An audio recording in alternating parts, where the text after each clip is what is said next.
దేవునికి స్తోత్రములు. దేవుని బిడ్డలారా అంతా క్షేమంగా ఉన్నారండి. ప్రతిరోజు ప్రభువారు చక్కటి వాగ్దానాల ద్వారా మనతో మాట్లాడి మనల్ని ఎంతగానో ఆశీర్వదిస్తూ ఉన్నారు. ఆయనకే మహిమ. అందరూ కూడా దైవాశీర్వాదాలు పొందాలని నిత్యము ప్రార్థిస్తున్నాం. ఈరోజు దేవుని వాగ్దానం పేతురు మొదటి పత్రిక 5వ అధ్యాయము 7వ వచనం. ఆయన మిమ్మును గూర్చి చింతించుచున్నాడు గనుక మీ చింత యావత్తు ఆయన మీద వేయుడి. దేవునికి మహిమ కలుగునుగాక. ఎంత గొప్ప వాగ్దానమో చూడండి. ఆయన మనల్ని గూర్చి చింతపడుతున్నారంట. ఎవరైనా ప్రభువైనా యేసుక్రీస్తు వారు. ఎందుకు మనమంటే ఆయనకి ఎంత ప్రేమ. నీవు ఆయనకు అవసరం. నీవు ఆయన బిడ్డవు. ఆయనతో నీ జీవితాన్ని కట్టుకోవాలని దేవుడు నీ కొరకు ఎంతో చింతపడుతున్నారంట. ఆయన నిన్ను గురించి చింతిస్తున్నారు కనుక నీ చింత యావత్తు ఆయన మీద వేసుకో. నీ ఆలోచనలన్నీ, నీ కష్టాలన్నీ, నీ ఆవేదనలన్నీ దేవునిపై వేయడం నేర్చుకో సహోదరి సహోదర. మనకు అలవాటు ఏంటంటే మన చింతలను మనమే భరిస్తూ ఉంటాం, మన ఆలోచనలు మనమే కృంగిపోతూ ఉంటాం. కానీ దేవుడు అంటున్నారు, మీ చింత యావత్తు నా మీద వేయండి. ఆయన మీదే మోపడానికి నీవు ఇష్టపడుతున్నావా? ఆయన మీద నీ చింత యావత్తు వేయడానికి ఇష్టపడుతున్నావా? ప్రియ సహోదరి సహోదరా, నీ చింతను గూర్చి నిన్ను నీవే కృంగిపోయి బలహీనురాలువై చింతతో దిగులు పడుతున్నావా? యోబు గొప్ప భక్తిపరుడు, దేవునిలో భయభక్తులు కలిగి యథార్థమైన హృదయం కలిగి చెడుతనాన్ని విడిచిపెట్టి దేవుని గూర్చిన విశ్వాసం, భయభక్తులు, నిరీక్షణ ఎంతో గొప్ప వ్యక్తి. ఆయనకు చాలా శ్రమలు వచ్చాయి.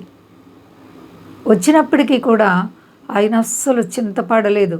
ఆయన చింత యావత్తు కూడా దేవుని మీద వేసుకున్నారు.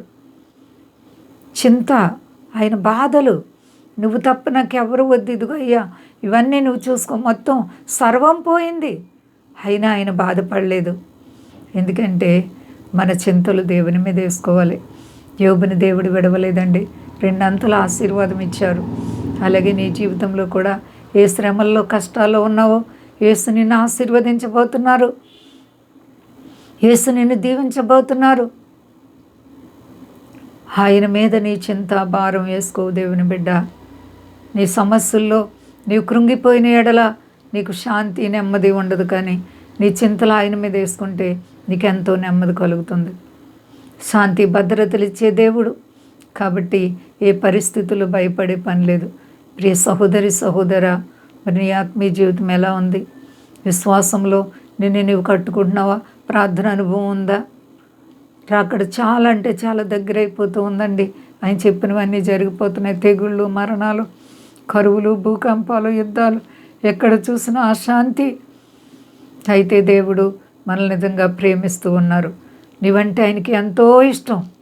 కాబట్టి ఆయన బిడ్డగా జీవించడానికి నీ హృదయంలో స్థలం ఇచ్చావా? యేసు ప్రభువారు నీ హృదయం నాకు ఇమ్మని అడుగుతున్నారు. ఆయన బిడ్డగా నువ్వు జీవించడానికి ఇష్టపడితే ఆయన నిన్ను ఆశీర్వదిస్తారు. ఏ విషయంలో భయపడకండి. అంతా క్షేమంగా ఉన్నారండి. ప్రార్థించుకుందాము.